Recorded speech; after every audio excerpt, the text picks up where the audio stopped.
From the roots of Africa, rise the legends we never forget.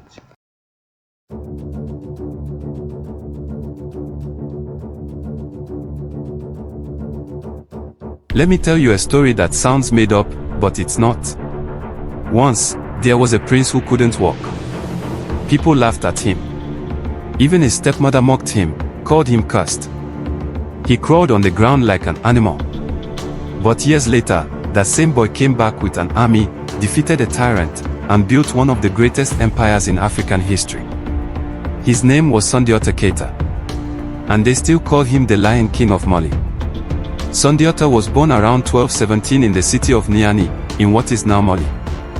He was the son of a king and a prophecy. It was said he would one day build a mighty empire. But there was a problem. Sundiata couldn't walk. For years, he was seen as weak, unfit to rule. Even after his father died, his stepmother made sure her own son took the throne instead. Sundiata's mother, Sogolen, took him into exile. They lived as outsiders, forgotten. His mother, Sogolen, wasn't just any woman. She was the buffalo woman of prophecy, a mystical bride foretold to bear a king destined to change the world. But destiny, it doesn't forget. One day, Sundiata asked for an iron rod. With it, and the strength of a lion spirit, he pulled himself upright. His legs trembled, but he stood. That was the day Mali's fate began to shift.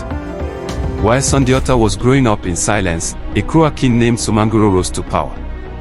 He ruled the Soso people, and crushed all who stood in his way. He burned kingdoms, took children as soldiers, mocked tradition. He even took over Sundiata's old homeland.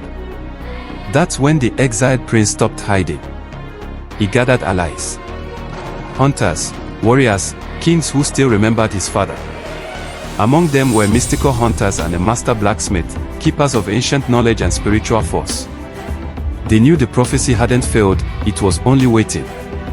He trained. He planned. And when the time came, Sundiata returned. In 1235, the final battle took place, the Battle of Karina. Sumanguro was feared like a god. People said he used dark magic, that no weapon could kill him.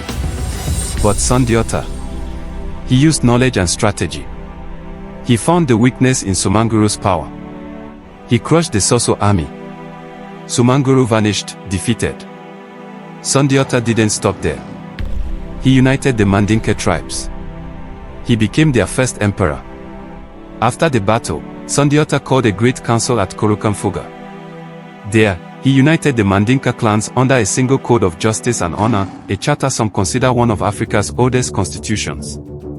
And so, the Mali Empire was born. Under Sundiata's rule, Mali became a land of wealth, justice, and culture. He built roads, respected all religions, and set laws that were fair to everyone. His empire grew so strong, it would later include cities like Timbuktu, one of the most famous centers of learning in the world. And even after Sundiata died, his story was told by griots, African storytellers, for generations. He wasn't just a king. He was the Lion of Mali. The lion wasn't just a title. It was a symbol of courage, patience, and the royal spirit passed down from his ancestors. So the next time someone says you're too broken to rise, tell them about the boy who couldn't walk, and became the king of an empire.